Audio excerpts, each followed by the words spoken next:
넘을 거예요. 땅이 굉장히 넓은 나라고 자원이 굉장히 많은 나라인데요.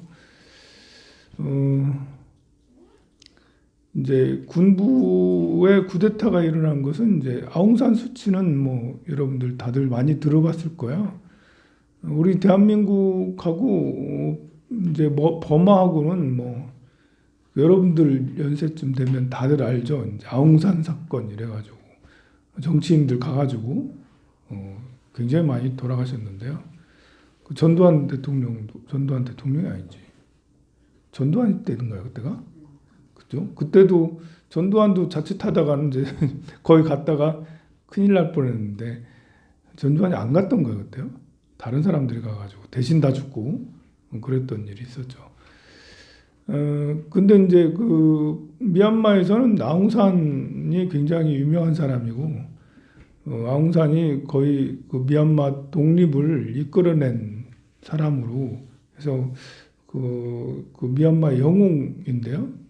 아웅산의 딸인 이제 아웅산 수치 여사가 나중에 1988년에 그 미얀마도 우리나라랑 비슷한 걸 거예요. 87년에 우리나라도 이렇게 그 군사 정권을 무너뜨린다고 굉장히 이렇게 그 시위를 하고 그랬는데 그 미얀마도 88년에 군부 타도를 위해서 그런 시위를 했고 그 결과로 총선을 하게 돼서 아웅산 수치가 당선도 하고 막 그랬어요.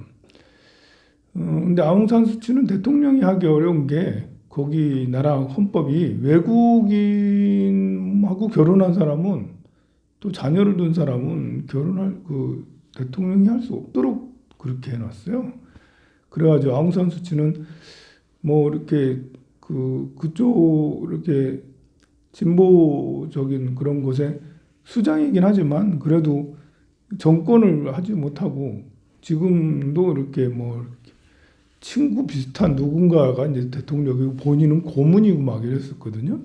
근데 이번에 쿠데타가 일어난 것은 총선을 했다고 그래요. 총선을 해서 국회의원 선거를 했는데 한 476석인가 그런데 그 중에 한 396석, 400석 가까이가 아웅산 수치 여사가 있는 그 당에서 거의 석권을 해버린 거예요. 그래서 군부에서 이것은 선거 부정이다 해가지고 이제 쿠데타를 일으켜가지고 아웅산 수치 여사는 다시 감금되고 막 이렇게 된 것 같아요. 미얀마는 이제 옛날 아주 오래 전에 원나라, 그러니까 몽고가 전 세계를 제패할 때 이렇게 의문에 이제 이렇게 몽고가 그렇게 센데도 불구하고 미얀마를 점령하려고 이렇게 만박을 주러 갔다가 미얀마가 기분이 나빠가지고 니들 뭐야 해가지고 오히려 이제 몽고를 공격을 했던 나라예요. 공격해가지고 작살이 났지만 그리고 영국의 식민지가 된 것도 가만히 있으면 식민지 안 됐을 텐데 이렇게 미얀마는 이민족이 많거든요. 버마족이 제일 많고 그 다음에 다른 종족 많은 한 100개 가까이 굉장히 많은 종족들이 사는데 그 바닷가 연안에 별로 이렇게 그 사이가 안 좋은 그런 민족이 살았어요. 그래가지고 그걸 뭐 이렇게 하다가 어떻게 하다가 이제 그들이 이 방글라데시 쪽으로 가니까 방글라데시를 쳐들어간 거예요. 영국이 주둔하고 있는데 그래서 영국이 멀쩡하게 있는데 이제 미얀마가 가가지고 이제 이렇게 공격을 한 거죠. 그래서 미얀마는 이제 어찌 보면 바보 같다 할 수가 있죠. 그래서 이제 영국한테 그 점령을 다시 당하고 그래서 영국 식민지도 한참 되고 그랬습니다. 근데 이런 미얀마의 그런 기질을 우리가 알 수가 있는 거잖아요. 인도 차이나 반도를 한때 미얀마가 전부 이렇게 이렇게 뭐 영토를 굉장히 넓게 인도 차이나 반도의 3분의 1을 미얀마가 차지했던 적도 있었으니까요. 뭐 태국도 한 번씩 뭐 태국도 굉장히 오랫동안 3분의 2 정도 차지했고 또 크메르 루주 해가지고 이제 그 나라 캄보디아도 이제 한 3분의 2 정도 그 인도 차이나 반도를 점령했던 적이 있고 막 그렇게 해서 뭐 캄보디아, 태국, 미얀마 이런 나라들이 번갈아 가면서 이제 인도 차이나 반도의 정복자 역할을 다 하고 막 그랬었어요. 그래서 미얀마는 어찌 보면 국민성이 만만치 않다고 할 수도 있겠죠. 베트남 국민성이 만만치 않잖아요. 세계에서 가장 뭐 이렇게 독하다 할 수 있을 만큼 중국의 화교도 치를 떤다라는 베트남 국민성이 있는데요. 그에 못지않은 게 미얀마 또 사람들인 것 같아요. 미얀마는 이제 근래에 또 다른 이제 인종 차별 때문에 굉장히 문제가 많이 됐었죠. 로힝야족 이래가지고 영국군이 방글라데시인들을 데리고 와서 지배 민족 본인들이 이제 이렇게 일하기 좋게 중간 역할을 해준 사람들을 쓴 것이 바로 로힝야족이라고 그래요. 그 로힝야족은 일부는 본래부터 있었고 미얀마의 이제 해안 쪽에 거주하고 있었고 아주 오래전부터 방글라데시로부터 이주해 온 사람들이 있었고 거기다가 이제 영국이 데리고 온 로힝야족까지 이렇게 해가지고 로힝야족이 적지가 않은 것 같아요. 그런데 미얀마가 해방 이후에 영국구여서 해방 이후에 이렇게 중간 역할을 했던 로힝야족에 대한 굉장히 거부감이 굉장히 컸던 거예요. 그래서 그 후부터 지금까지 미얀마인들은 로힝야족을 탄압을 했고 심지어 아웅산 수치 여사도 미얀마를 탄압하는 것에 대해서 우리 국민들은 그동안 쌓인 게 많다라고 하면서 정당하게 이제 정당하다는 식으로 이야기를 하고 또 국제의 많은 그 인권인들은 아무리 그래도 로힝야족을 그렇게까지 뭐 거의 1만 명 가까이 학살을 하고 막 그랬던 적도 있었거든요. 그렇게 많이 학살하고 또 살지 못하게 이렇게 한쪽 난민 지역으로 몰고 또 더 쫓아내고 해서 방글라데시로 돌아간 로힝야족도 많죠. 그래서 바다에 보트피플 해서 많은 사람들이 보트를 타고 바다로 나가는 그런 일까지도 생기고 막 그랬던 데가 미얀마이기도 해요. 아직도 이제 로힝야족과의 관계는 해결하지 못하고 뭐 계속 반감이 있을 수밖에 없죠. 지배했던 영국보다 더 미워하는 게 로힝야족. 그렇잖아요. 우리나라를 생각해 보면 일본 앞잡이 뭐 친일인데요. 일본 앞잡이 친일을 우리나라 사람이 한 게 아니라 어디서 중국에서 데리고 와서 했어. 이러면 이제 그 사람들은 정말 미움의 대상이 될 수밖에 없잖아요. 뭐 우리나라는 그렇게까지는 하진 않았지만 만약에 이제 일본이 대만을 이렇게 지배를 하는데 한국 사람을 데리고 가가지고 대만에 가서 이제 앞잡이를 시켰어. 그러면 대만에 있는 사람들이 이 남아있는 한국에 있는 이 앞잡이들 얼마나 싫어하겠어요. 그런 거랑 비슷한 거예요. 그게 그렇게 된 거죠. 그래서 이쪽 분쟁 지역이 어떻게 뭐 벗어나기 어려운 계속해서 그렇게 될 수밖에 없는 것이 될 수밖에 없는 것 같아요. 이렇게 미얀마 지역은 이제 이렇게 지도상으로도 굉장히 중요한 지역이에요. 중국이 오래전부터 진출을 했는데요. 아웅산 수치 여사의 아버지가 돌아가시면서 미얀마는 군부 독재가 시작이 됐고 그때부터 공산 정권이 들어섰어요. 그래서 이제 80년대 후반까지 계속 50년 넘게 막 이렇게 공산 정권이 계속 들어섰는데요. 그래서 유엔에서는 공산 정권이 뭐 이렇게 나쁘다라는 게 아니라 공산 정권이 군부 독재를 하면서 경제가 파탄이 나면서 7천만, 8천만 명이라든 이런 사람들이 다들 가난에 내몰리게 되고 세계 최빈국이 됐다라는 것이 한스러운 거죠. 뭐 오랫동안 한 당에서 독재를 하는 것에 대한 독재를 하게 되면 당연히 그렇게 되는가 봐요. 그게 우리나라의 경우는 참 특수한 경우고요. 우리나라는 이제 박정희 전 대통령이 독재를 했는데 성장을 해서 점점점 이제 지금의 이제 기초를 만드는 것도 특이한 경우예요. 세계에서 독재를 해가지고 성공한 나라는 잘 없는데 미얀마를 이렇게 보면 독재를 해서 완전히 이제 나라가 그 자원도 굉장히 많고 인구도 많고 땅도 넓은데도 불구하고 아직도 GDP가 굉장히 낮고 국민들이 굉장히 허덕이고 있는 곳이라 할 수 있어요. 2021년, 21세기가 훨씬 넘었는데도 아직도 군사 쿠데타를 해서 아직도 군사 쿠데타를 해서 군부가 이래라 저래라 하고 있는 나라죠. 우리나라 생각하면 참 격세지감이죠. 우리나라도 80년대까지 군사 쿠데타가 이제 있었고 또 군부가 독재까지 했었는데 지금은 군인들이 정치 얘기 한마디 못 하고 있잖아요.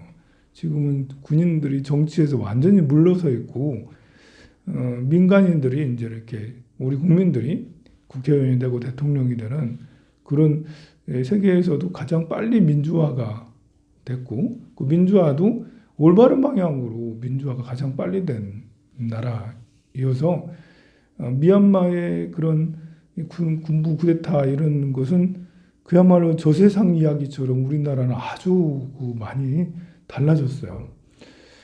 참 이 차이는 뭘까? 미얀마 국민성은 못하고 대한민국의 국민성은 높고 그래서 그런 걸까? 저는 그렇지 않다라고 봐요. 미얀마 국민성도 굉장히 좋아요. 세계에서 기부율이 제일 높은 나라가 미얀마라고 그래요. 기부를 제일 많이 하는 나라라는 게 아니라요. 기부금이 제일 높다라는 게 아니라 개인당, 1인당 기부를 제일 많이 하는 나라가 미얀마라고 그래요.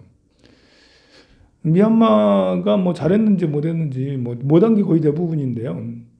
자기 공산 정권을 유지하고 독재를 유지하는데 종교 탄압도 하긴 했어요. 그래서 우리 불교를 이제 이렇게 불교의 정통에 이런 포교를 하지 못하게 하고 대신에 군부 독재가 압력을 가해서 그런 말이 있죠. 미얀마의 지금 현재 비파사나 수행이 굉장히 이렇게 그 세계적으로 번성하고 유명하고 그러는데 그 미얀마의 현재 있는 비파사나 수행도 공산당과 연관이 있다. 이제 공산당이 국민들을 더 잘 다스리기 위해서 독재를 더 유지하기 위해서 불교를 이용해서 불교의 수행을 이렇게 이제 그런 위파사나 수행을 더 지원해주고 더 많이 퍼뜨리게 해서 이런 단일화된 이제 위파사나 수행이 좀 체계적이고 이렇게 논리적이고 막 이렇게 하거든요. 그런데 불교에서 수행은 위파사나에서 말하는 것처럼 그렇게 되기가 어려운 것들이 사실은 많이 있어요. 그런데 군부에서 미얀마 불교를 그런 식으로 몰아갔다 해서 국민들이 그 앉아서 수행이나 할 수 있도록 또 절에서 그렇게 할 수 있도록 활동할 수 있도록 그렇게 이제 했다라는 그런 이제 지적도 있긴 한데 그걸 그렇게까지 그렇게 표현하면 그렇다고 할 수는 있겠지만 우리는 그렇게 이렇게 군부의 영향을 받아가지고 공산당의 영향을 받아서 불교가 이렇게 됐다. 그거는 무시할 수는 없을 거예요. 어느 나라든 우리나라가 이제 불교가 중국에 전해져도 5대 10국, 5, 16국, 당나라, 송나라, 명나라, 청나라 이렇게 국가가 이렇게 있으면서 황실과 이제 종교랑은 무관하지 않았거든요. 우리나라도 신라 시대에 불교가 이렇게 들어오면서 왕족과 그 왕족 귀족과 불교 이 연관이 없는 게 아니잖아요.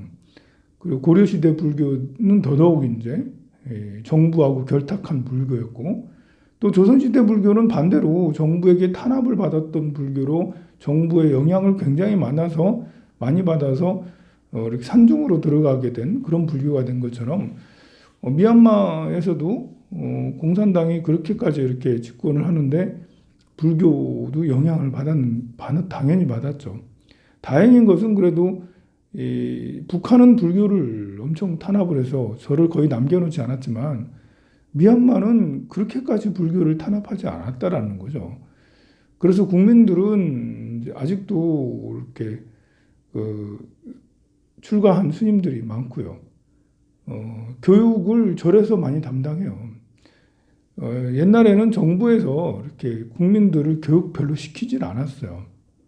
학교나 이런 것들은 19세기, 19세기 독일에서 처음으로 초등교육을 시키면서 전 국민들을 대상으로 이렇게 초등학교를 열어서 모든 아이들은 다 학교를 가야 돼라는 개념을 처음 만든 게 독일이에요, 보면.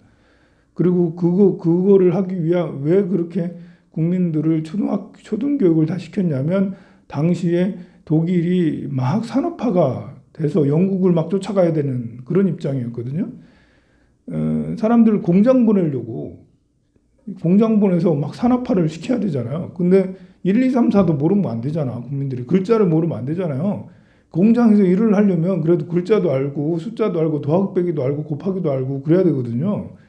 그래서 아이들을 모두 다 공장을 보내가지고 그 학교를 보내서 최소한의 노동 인력을 어느 정도 이렇게 수준이 되는 노동 인력을 만들기 위해서 그렇게 초등교육을 대대적으로 실시를 한 것이 국가에서 거의 하기 시작한 교육의 시초라고 할 수가 있어요. 그것이 이제 온 세계에 퍼져서 우리나라도 역시 초등교육이 의무교육, 중등까지, 고등까지 의무교육이 됐는데요.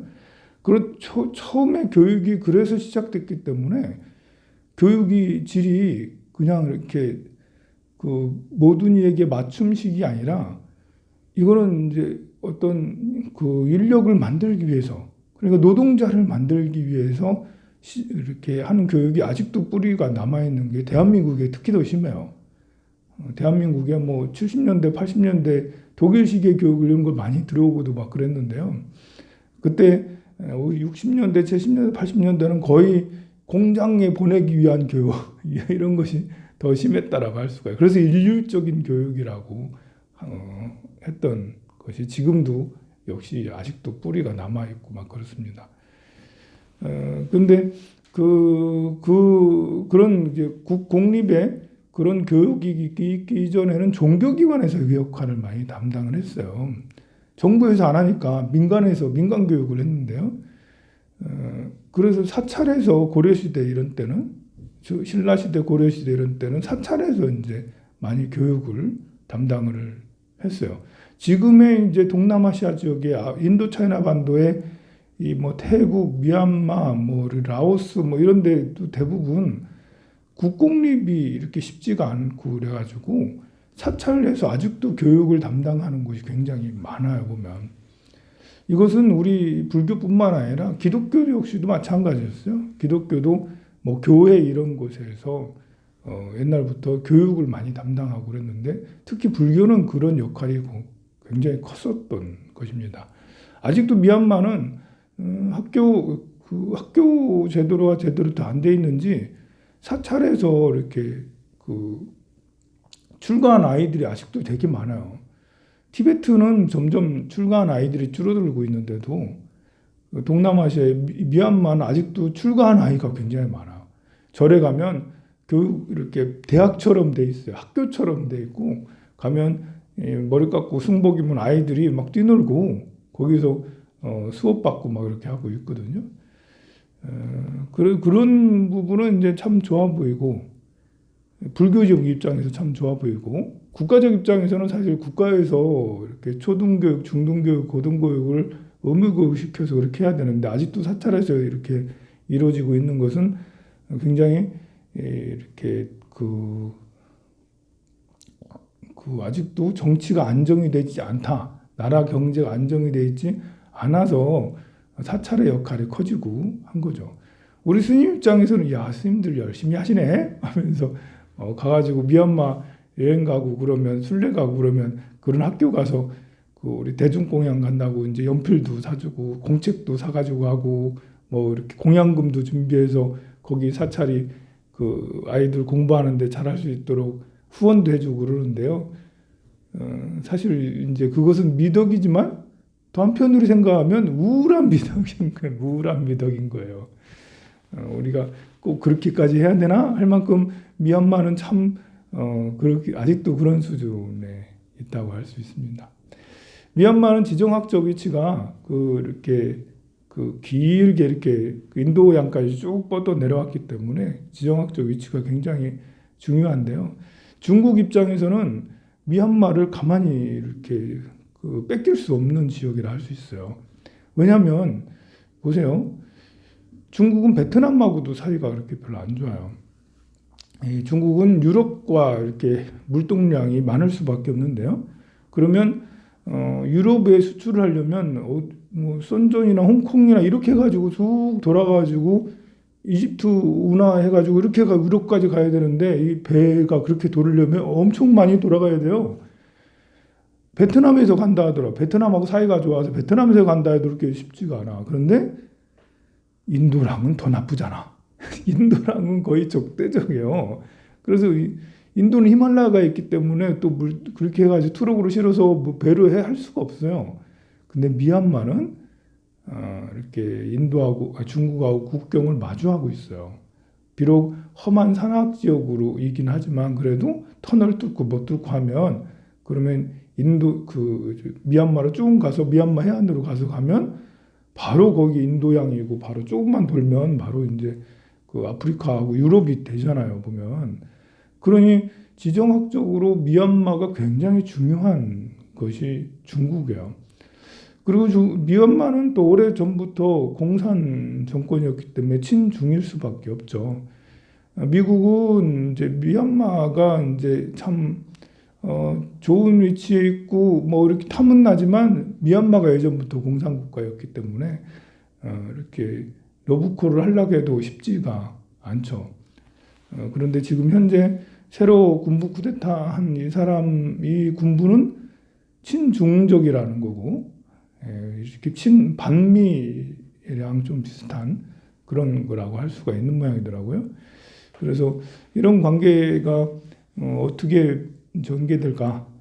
중국이 앞으로 5년 정도 지나면 미국의 그런 GDP를 넘어설 거다. 경제 규모는 이제 미국보다 2030년이 넘으면 커질 거다라는 그런 이제 상황에서 그렇게 예상되는 상황에서 중국이 미얀마를 어떻게 이용하느냐가 또 중국이 어떻게 성장하느냐하고 관계가 있겠죠. 우리나라 입장에서는 중국이 성장하는 건 꼭 환영할 일은 아니에요. 중국이 못됐기 때문에 성질이. 미국도 성질이 나쁘지만 뭐 마음에 안 들지만 중국은 더 나빠요. 보면 중국은 아직 인격적으로 성장하지 국가에도 인격이 있나 인격이 있다면 인격적으로 아직 성장하지 못했고요. 미국은 이제 깡패이긴 하지만 중국은 질 나쁜 깡패예요. 미국은 그래도 이제 깡패긴 깡패로 해도 약간 큰형 같은 깡패고 중국은 이 깡패는 좀 이제 난감한 깡패가 자꾸 영토 분쟁을 했었고 하니까 중국이 정말 많은 나라하고 접경이 돼 있거든요. 중국 지도를 펴놓고 보면 이 국경을 맞대고 있는 나라가 수십 개의 나라가 돼요. 근데 미국은 국경을 맞대고 있는 나라가 위아래밖에 없어요. 이거 굉장히 지정학적으로 미국은 그냥 꿀단지야, 꿀단지. 그 위치가 캐나다하고 멕시코밖에 없잖아요. 국경을 맞대고 있는 나라가. 근데 중국은 쭉 돌아가면서 국경을 맞대고 있고 이쪽 동북 지역으로는 한국하고 일본 짱짱하잖아요. 인도 차이나 쭉 있죠. 저쪽 인도하고 저쪽 무슨 파키스탄 무슨 스탄 이쪽 나라들이 있잖아요. 그런데 이제 그렇게 중국 땅이 세계에서 세 번째로 넓은 만큼 엄청나게 땅이 넓은데도 불구하고 이놈들이 깡패라는 이유가 자기 땅을 더 넓히려고 노력한다라는 거예요. 계속 인도랑 사이가 나쁜 것도 영토 분쟁 때문에 나쁜 거예요. 보면 그냥 이제 약간 서로 이렇게 조율해가면서 양보하고 그러면 인도랑도 사이가 좋을 수 있고, 베트남하고도 맨날 그런 거 영토 이런 분쟁이거든요. 일본하고도 사이가 나쁜 것이 보면 영토 분쟁으로 만나. 우리나라는 이제 영토 분쟁이 없는 것 같아도 중국에서 자꾸 항공기로 이어도 쪽을 자꾸 내려오고 막 그래요. 우리나라는 지금 뭐라고 할 수가 없으니까 그냥 자꾸 이렇게 그 중국 항공기나 중국 배들이 우리나라 쪽 서해를 침공하고, 침공은 아니지, 자꾸 이렇게 들어오고 영역을 침범을 자꾸 해도 우리 한국 정부는 중국에다 뭘 할 수 없잖아. 미국 정부한테 우리 미국의 배들이 왔다 갔다 한다고 우리가 할 수 없는 뭐라고 기분 나쁘다고 못하는 것처럼 미국하고는 이제 군사적으로 친하니까 그렇게 할 수 없지만 중국하고는 군사적인 공유가 없잖아, 우리나라요. 그런데 중국의 배나 비행기들이 우리 서해 영역에 자꾸 침범을 해요. 모르잖아, 국민들이. 언론에서 이야기를 안 하고 정부도 이야기를 안 해요. 근데 이제 일본의 이제 센가쿠 열도나 이런 데를 침범을 하거나 이러면 일본에서는 당장 난리가 나가지고 너희들 중국은 뭐하냐 이러면서 해서 이제 일본하고 중국하고 갈등 생기고 인도하고 중국하고 갈등 생기고 저쪽 위쪽 무슨 스탄 지역은 중국에서 굉장히 이렇게 침략적으로 공격적으로 지원해주고 그러면서 그 중국의 속국으로 만들기 위해서 굉장히 많이 노력을 하고 있죠. 그런 이제 상황이라서 우리는 어떤 식으로 해야 될지는 참 쉽지는 않은 것 같습니다만, 그래도 미얀마를 보면서 이렇게 우리는 첫 번째로 참 우리는 한숨, 그래도 가슴을 쓸어내리면서 야, 다행이다. 이제 미얀마 보면서 참 다행이다. 우리도 저 지경이 될 지금까지 그럴 수도 있었는데 참으로 뭐 무슨 조상님이 무슨 뭐 뭘 주셨는지 어땠는지 3대에 덕을 쌓았는지 뭐 했는지 다행히 우리 80년대, 90년대, 2000년 잘 넘겨와서 여기까지 왔고 이거는 정말 손바닥 뒤집기만큼 미얀마는 어째서 저렇게 됐고 대한민국 어째서 이렇게 우리가 뭐 복이 많아서 그런 게 아니라니까요. 우리가 민족성이 잘나서 그런 게 아니라니까요. 정말 다행인 것이죠. 그리고 또 앞으로 현재 세계의 어떤 상황과 미래에 어떻게 펼쳐질까 이런 것도 미얀마도 중요한 역할이 될 수 있다라는 이런 거를 말씀드렸습니다. 성불하세요.